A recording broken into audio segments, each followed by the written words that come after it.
my son, we lived together for months during the pandemic. His family moved in with us, and we had great head-to-head discussions, especially about growth investing. And, he believes that, something called value investing has grown up and become, to use one word, theologized, very formalized. And what does it say? It says that, well, the value investor invests rather in mundane companies, usually slow growing.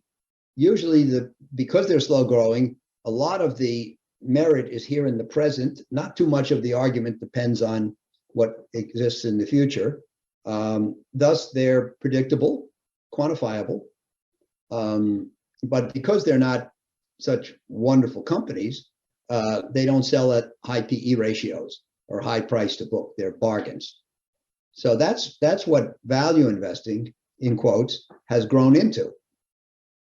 And Andrew says you can't invest that way anymore because, Buffett used to be 50, 60 years ago. Buffett used to be able to, he says he made a lot of money buying dollars for 50 cents. And you could buy dollars for 50 cents because everybody else was ignorant that there were 50-cent dollars out there. So he would go around the country and pick up these 50-cent dollars. And, just imagine, it's hard. I'm sure it's hard for you people to imagine, but imagine no computers. Imagine no online, no internet, no data sources, no feeds, no databases, no screening programs. And everything was done manually. If you wanted to study a company, you want to study General Motors, believe it or not, you had to write to the company and request the annual report. And then a few weeks later, it would come in the mail. And if you wanted to then say, well, I'd like to compare this with Ford, then you would have to write to Ford. And a few weeks later, you get their annual. It was very slow and laborious. And a few people had access to these things through the public library, but not too many. And so Buffett would sit in his back room in Omaha with Moody's Manual, which was this book this thick, literally this thick, with thousands of pages of the thinnest possible paper. And they had the financials of every public company in America. So if you had nothing to do and a lot of patience, you would sit there and go like this, page through. And then eventually you say, oh, here's a company that you can buy for less than the cash on the books. And go a little further, say, oh, here's a company selling at 1 times earnings, et cetera. So, but not many people did it because not many people knew how to make money in the stock market or knew about the existence of these bargains. So Buffett would find them and take advantage. But now, if you think about it, now the world is an intelligent place. And not intelligent. Let's say people know more. Intelligence is different from knowing stuff. But everybody knows everything. And there's no facts that are not in evidence. And if I'm at dinner and somebody says, oh, who hit the most home runs in 1987? I can tell you like that. Used to take an hour or a day or something. And so what Andrew argued was that the readily available current quantitative information is in everybody's hands.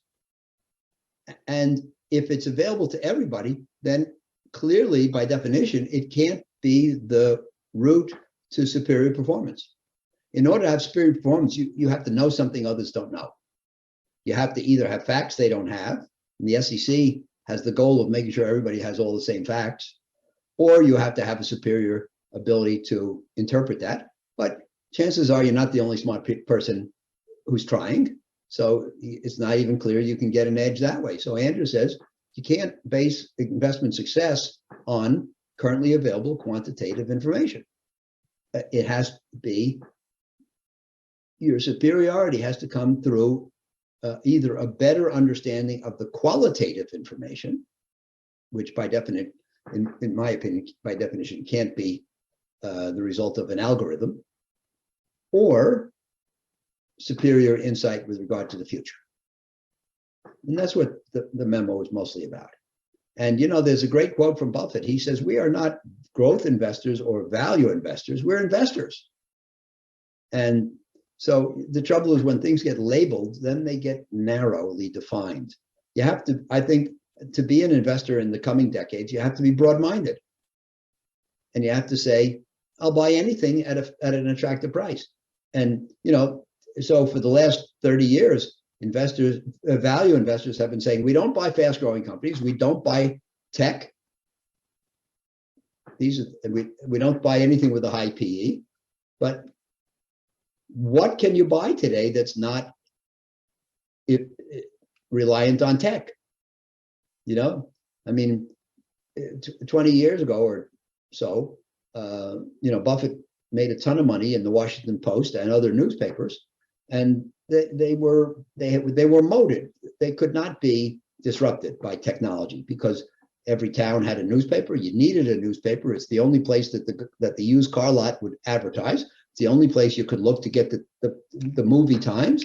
It's the only place that employers could advertise jobs they had available. And the newspaper from the next town wouldn't do because they didn't have the locally relevant information. So each newspaper had a moat and was defensible. And then guess what? The internet came along. And on the internet, you can find all the jobs in your town and the next town and the next city and the next country.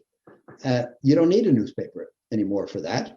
And the newspapers have been horribly disrupted.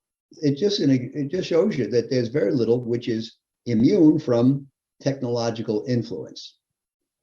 So the argument is you have to be broad-minded, and you have to be rather than buying mundane companies at low prices, you have to be open to buying good companies at high prices. And Buffett, there's another quote where Buffett says something like, it's not clear that low PE, low price to sales, low price to book carries the secret of high performance, and it's not clear that